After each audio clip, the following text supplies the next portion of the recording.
السلام عليكم ورحمة الله تعالى وبركاته. أحبائي، نتمنى تكونوا بخير وبأحسن الأحوال. الوصفة تاع اليوم وصفة سهلة واقتصادية، وهي هريلات بالفول السوداني ليجيرمون معسلين. ما نطولش عليكم، نروحوا المقادير وطريقة التحضير وفرجة ممتعة. بالنسبة للمقادير نحتاج 125 غرام زبدة طرية، 40 غرام سكر ناعم، ملعقتين كبيرتين حليب، صفار بيضة، ملعقتين كبيرتين فول سوداني محمص ومرحي، ملعقتين كبيرتين حلوى الترك، ملعقتين كبيرتين ماء الزهر، ملعقة صغيرة سكر دو فاني، بنسة سل، ونصف ملعقة صغيرة خميرة كيميائية، وبطبيعة الحال فرينة. للتزيين نحتاج بياض بيضة وفول سوداني مرحي خشين كشورو. نروحو لطريقة التحضير. دوزا ريسيبيون نحطو قلنا 125 غرام زبدة طرية، نغربلو 40 غرام سكر ناعم،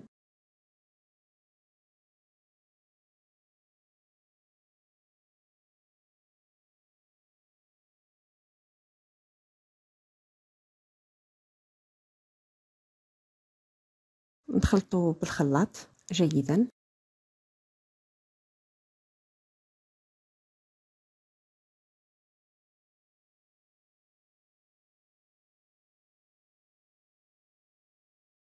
ومن بعد نضيفو صفار بيضة،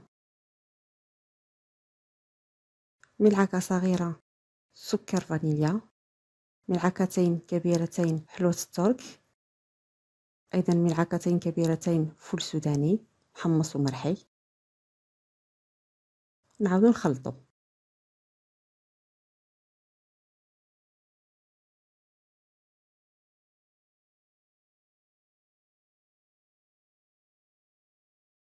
نزيدو 2 ملاعق كبار حليب، 2 ملاعق كبار ماء الزهر، نخلطو بالباطير ولا بيدانة.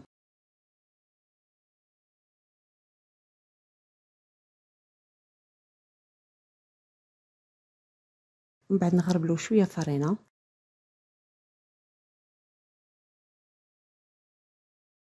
ومعها خميرة كيميائية بما يعادل 2.5 غرام.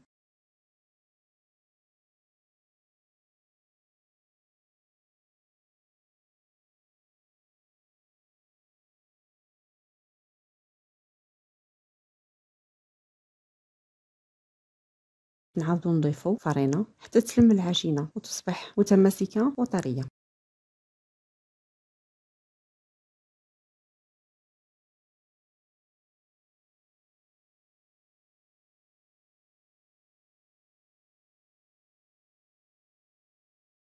ونخليها ترتاح نصف ساعة.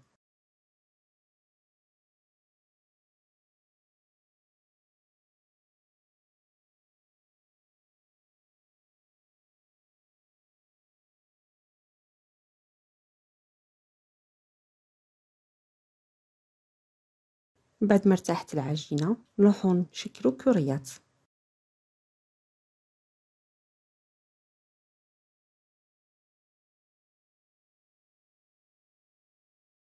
تحصلت على 14 كورية.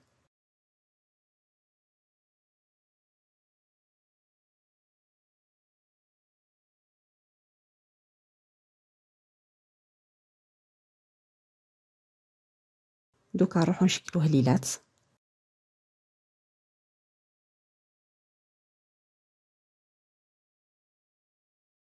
نحطوهم في بياض بيض. من بعد نعاود نحطوهم فول سوداني يكون خشين كشورو.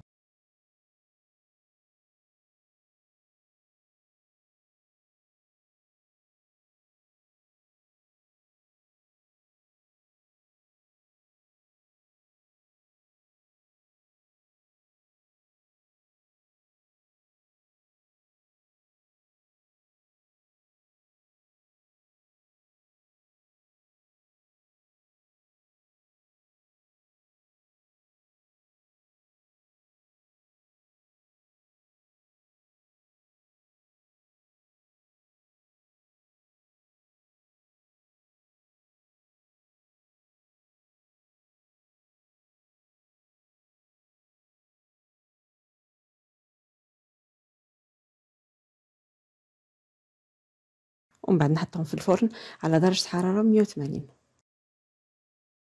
فوالا هنايا خرجوا من الفرن.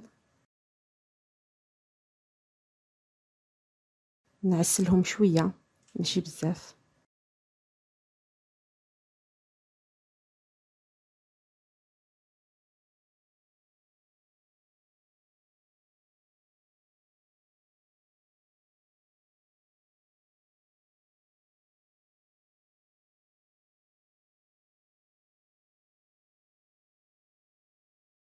نقسم لكم وحده تشوفوها كالعاده.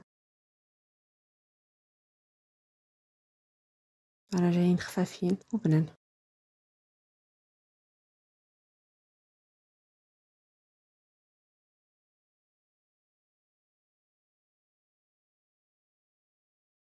لحقنا نهاية الفيديو. نتمنى تكون الوصفة عجبتكم وتجربوها. نتلاقاو في فيديو جديد إن شاء الله. دمتم في رعاية الله وحفظه، وإلى اللقاء.